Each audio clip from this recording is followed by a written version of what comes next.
11. Windy Woods at Night. It wasn't until Colin was undressing for bed that night that he suddenly remembered the Book of Ships. Where was it? Then, with a shock, he knew that he had left it in the tree house in the cubby hole. How dreadful! Suppose the mischievous squirrel found it and tore all its pages or nibbled at them. Suppose a storm came and blew the rain into the hole. That spoiled the book. How Janet's father would be angry at me. Colin was undressing hurriedly. He must go and get the book, but he had reckoned without his family. He seemed to continue to move that house in the night, running upstairs, standing in the hall, going in and out of the garden and mending it.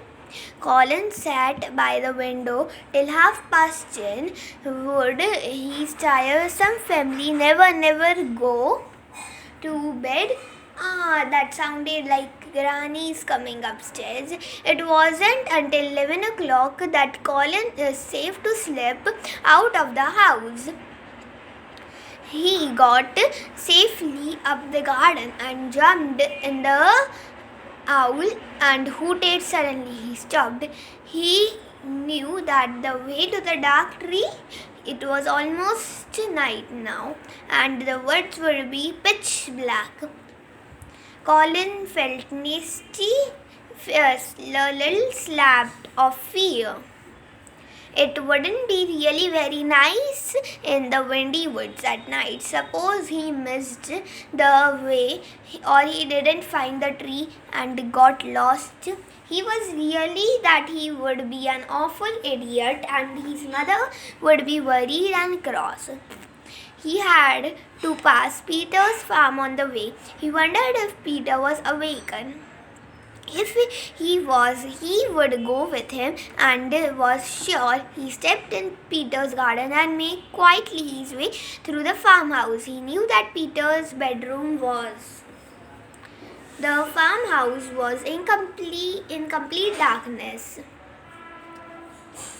Everyone was on bed. Colin looked up for a few small pebbles and threw it carefully at Peter's window. It fell back again and Colin threw another, waiting to hit the window, but it didn't. The window opened and the pebble flew inside it and hit Peter neatly on his chest. As he slept peacefully in his bed, he woke with a jump and stared crossly round the dark room. He rubbed his cheeks, wondering what had happened. Another pebble came from the window and hit the wall. "Hello, someone throwing stones," said Peter to himself, and when cautiously it was to open the window, he made someone standing below.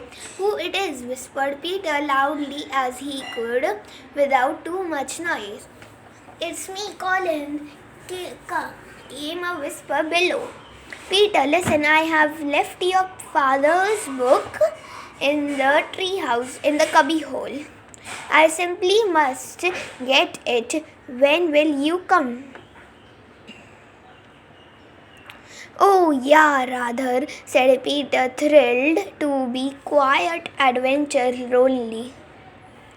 He slipped in the jersey and pant of short.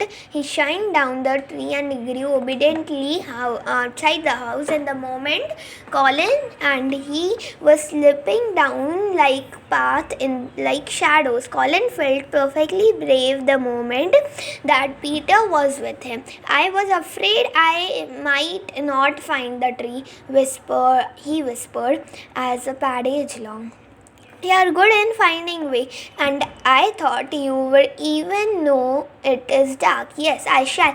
But anyway, I've got torch with me. This is fun, isn't it?" They came to the windy woods where it was quiet tonight.